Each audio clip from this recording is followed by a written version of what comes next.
प्यारे दर्शकों, नमो नमः है। आज हम जो पिछला वीडियो मैंने आपको सदाचार पाठ के ऊपर बना करके आपको बताया था, जिसमें मैंने इन सारे श्लोकों का 6 जो श्लोक हैं, इन श्लोकों का अर्थ बताया था और इस पाठ के शब्दार्थ आपको बताए थे। आज उसी पाठ के हम प्रश्नोत्तरों को इस वीडियो में हल करेंगे। पाठ शुरू करने से पहले आपसे रिक्वेस्ट है, यदि आपने चैनल को सब्सक्राइब नहीं किया है तो चैनल को सब्सक्राइब जरूर कर दें। पहला प्रश्न है इसमें, सर्वान श्लोकान सस्वरम गायत। सभी श्लोकों को सस्वर गाइए। ये गाने का अभ्यास मैं पहले वीडियो में करा चुका हूँ। आप उसमें एक एक श्लोक का अर्थ भी जानेंगे और श्लोक को गाने का तरीका भी समझ लेंगे, उसकी ट्यून भी समझ लेंगे। उसको आप देख लीजिए। आप दूसरा प्रश्न करते हैं हम, उपयुक्त कथनानाम समक्षम आम अनुपयुक्त कथनानाम समक्षम न इति लिखत। आम और न लिखना है। आम का मतलब होता है हाँ और न का अर्थ होता है नहीं। प्रातः काले ईश्वरम स्मरेत। प्रातः काल में ईश्वर को स्मरण करना चाहिए, तो इसमें आम हाँ करना चाहिए, आम लिखिए इसमें। फिर है अनृतम बुर्यात, झूठ बोलना चाहिए, तो यहाँ पर न आ जाएगा, झूठ नहीं बोलना चाहिए। मनसा श्रेष्ठ जन्म सेवेत, मन से बड़े आदमी की सेवा करनी चाहिए, बिल्कुल सही है, तो यहाँ आम लिखना है आपको। फिर मित्रेण कलहम कृत्वा जनः सुखी भवति, मित्र के साथ कलह करके आदमी सुखी रहता है, बिल्कुल गलत है, ये नहीं होता। स्वयं कार्यम अद्य कुर्वीत, कल का कार्य आज ही करना चाहिए, बिल्कुल सही बात है, तो इसमें आम आ जाएगा। चलिए अगला प्रश्न, तीसरा प्रश्न है इसमें, एक पदेन उत्तरत, एक शब्द में उत्तर दीजिए। कह न प्रतीक्षते, पहला है कह न प्रतीक्षते, कौन प्रतीक्षा नहीं करता, तो इसमें मृत्यु प्रतीक्षा नहीं करता है, मृत्यु लिखना है इसमें। सत्यता कदा व्यवहारे स्यात्, सत्यता सर्वदा हमेशा व्यवहार में होनी चाहिए, सत्यता हमेशा व्यवहार में होनी चाहिए। सर्वदा व्यवहारे स्यात्, ये आपको लिखना है। किम बुर्यात, सत्यम बुर्यात, ये लिखना है। केन सह कलहम कृत्वा नरः सुखी न भवेत्, मित्र के साथ में कलह करके आदमी कभी सुखी नहीं रह सकता। कह महारिपु अस्माकं शरीरे तिष्ठति, कौन सा बड़ा शत्रु हमारे शरीर में रहता है, तो आलस्यम, आलस्यम ही मनुष्याणाम शरीरस्थो महारिपु, आलस्यम इसमें उत्तर रहेगा। चलिए अगला चौथा प्रश्न हम करते हैं।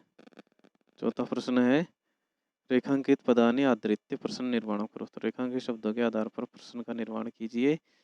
पहला है, प्रश्न का निर्माण कैसे करते हैं ये आपको पता है, अगर नहीं पता है तो इस वीडियो के लिंक में मैं आपको ये जो डिस्क्रिप्शन होता है उसमें एक लिंक मैं आपको प्रोवाइड करा दूंगा, जिसको देख करके आप सीख सकते हैं। मृत्यु कह न प्रतीक्षते, मृत्यु यहाँ पर अंडरलाइन शब्द है, इसकी जगह पर हमें कह लिखना है और बाकी न और प्रतीक्षते लिख करके पूर्ण विराम की जगह प्रश्नवाचक चिन्ह लगाना है, ये आगे आपको करना है। कलहम कृत्वा नरः दुखी भवति, कलह मतलब तो द्वितीय का एक वचन है, तो इसमें आपको कम कर देना है, कम, कम कृत्वा, कम क के ऊपर अनुस्वार लगाना है। पितरम, इसमें भी कम कर देना है। व्यवहारे मृदुता का, सर्वदा कदा,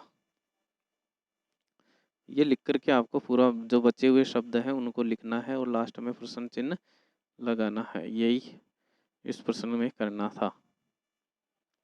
चलिए अगला प्रश्न है इसमें, प्रश्न मध्ये त्रीणि क्रियापदानि सन्ति, प्रश्न के बीच में 3 क्रियापद हैं। तानि प्रयुज्य सार्थक वाक्यानि रचयत।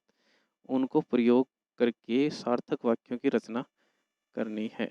ये एक पिक्चर दी हुई है। इस पिक्चर में कहने का तात्पर्य यह है कि इस पिक्चर में जो 3 शब्द बीच में दिए हुए हैं, इन तीनों शब्दों का प्रयोग सही जगह पर करना है।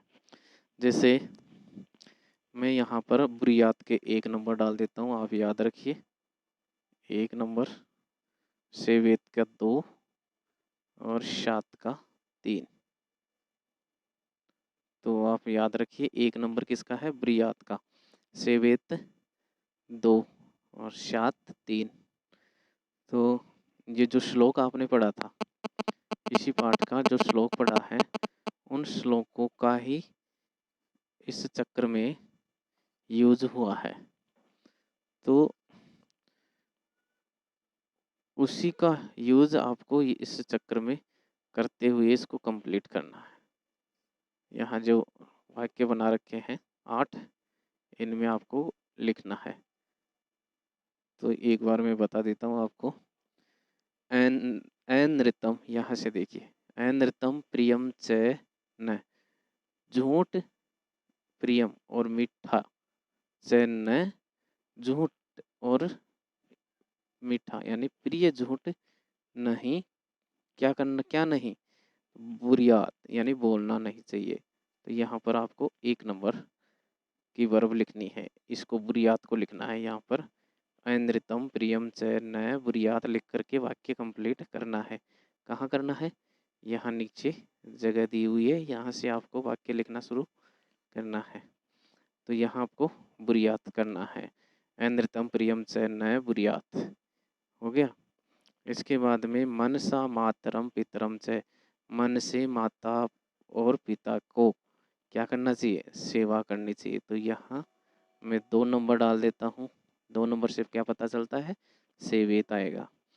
फिर सत्यम प्रियम च, मीठा सच भी, मीठा सच, मीठा और सच, च यानी और, सच और प्रिय बोलना चाहिए। तो बुरियात आ जाएगा। यहाँ पर 1 नंबर आपको लिखना है, 1 नंबर की वर्ब यानी बुरियात। वाचा गुरुम, वाणी से गुरु की क्या करनी चाहिए? सेवेत, 2 आ जाएगा। सत्यम अप्रियम च न बुरियात, यहाँ 1 आ जाएगा।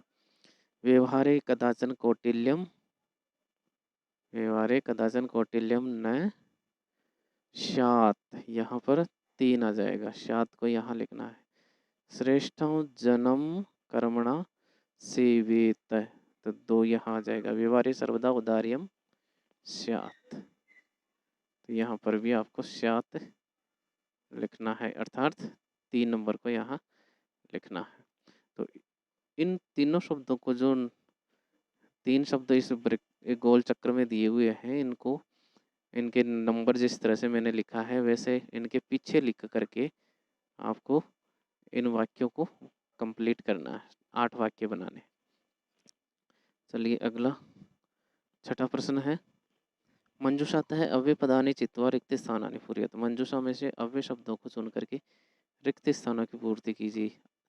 तथा का अर्थ होता है वैसा, न यानी नहीं, कदाचन यानी कभी भी, सदा यानी हमेशा, च यानी और, अपि यानी भी। भक्त है ईश्वरम स्मरति, भक्त ईश्वर को स्मरण करता है। तो सदा इसमें लिख दीजिए, सदा भक्त ईश्वर को याद रखता है। असत्यम न वक्तव्यम, असत्य नहीं बोलना चाहिए। आगे के खाली स्थान भी भरते हैं। प्रियम तथा सत्यम, प्रिय और सत्य बोलना चाहिए। लता मेधा च विद्यालयम गच्छत है, लता और मेधा विद्यालय जाती हैं। और अपि यहाँ आ जाएगा, अपि कुशली भवन। अपि का प्रयोग जब वाक्य के शुरू में हो तो प्रश्नवाचक वाक्य बनता। महात्मा गांधी अहिंसा न अत्यजत, कदापि, यहाँ आ जाएगा कदापि। महात्मा गांधी कदापि असत्यम न अत्यजत। एक कदापि नहीं है, यहाँ कदाचन दिया हुआ है, तो आप वहाँ पर कदाचन लिखिए। यहाँ पर कदाचन आ जाएगा, ये कदापि की जगह क्या आएगा, कदाचन।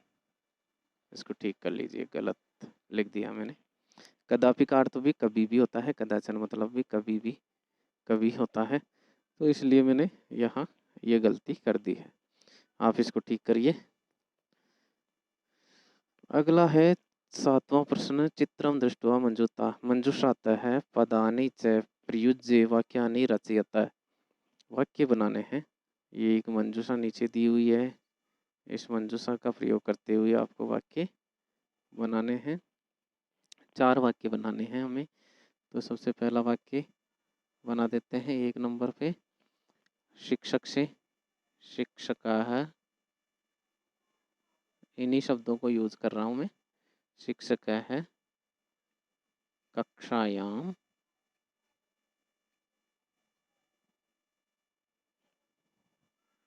श्यामपट्टे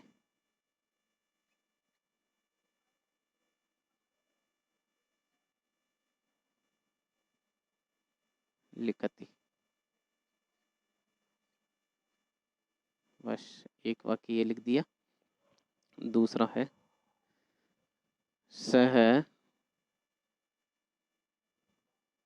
प्रश्नम लिखते, प्रश्न लिखता है, सह प्रश्नम लिखति।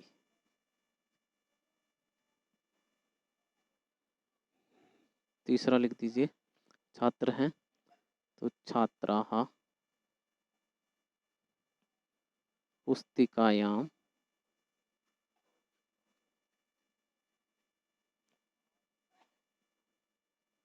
पुस्तिकायां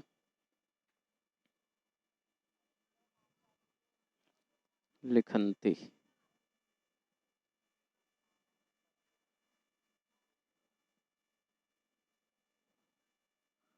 छात्राः पुस्तिकायां लिखन्ति।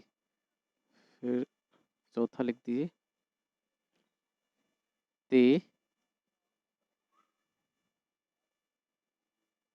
ते